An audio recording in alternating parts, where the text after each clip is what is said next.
இந்த வீடியோவில் என்ன பார்க்க போகிறோம்னா சேம். ஸோ மோட்டரில் இஎல்ஆர் ஓகே. இந்த இஎல்ஆர் எப்படி கனெக்ட் பண்ணுறது, ஸோ இஎல்ஆர் கனெக்ட் பண்ணால் மோட்ரு வந்து எப்படி ஃபங்க்ஷன் ஆகும் தான் இந்த வீடியோவில் பார்க்க போகிறோம். ஸோ இஎல்ஆர் நம்ம யூஸ் பண்ணுற போது மோட்ரு என்ன ஆகும், ஸோ இஎல்ஆரில் வந்து earth leakage.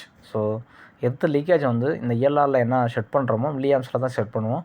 So earth leakage current வந்து அந்த மில்லியாம்ஸ் என்ன செட் பண்ணுறோமோ அதை விட அதிகமாகும் போது மோட்டர் வந்து ட்ரிப் ஆகிட்டுரும். ஸோ அதுதான் இஎல்ஆரோடைய ஃபங்க்ஷன். இது எப்படின்னா இது சேம் தான் ஓகே. இதுக்கு வந்து கோர் பேலன்ஸ் ரெசிட்டி யூஸ் பண்ணுவாங்க ஓகே.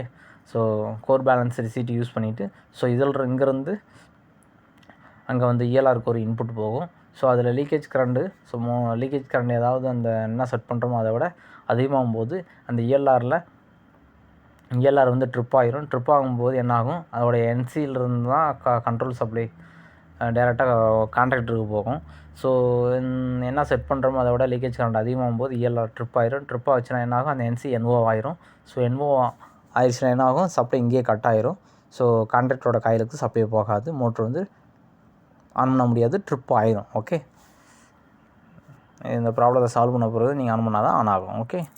ஸோ ரன்னிங்கில் இருக்கும்போது ஸோ இது ட்ரிப் ஆயிடுச்சுன்னா டேரெக்டாக காயிலுக்கு வர சப்ளை கட் ஆகிறதுனால ஸோ மோட்ரு ட்ரிப் ஆயிரும் ஓகேங்களா.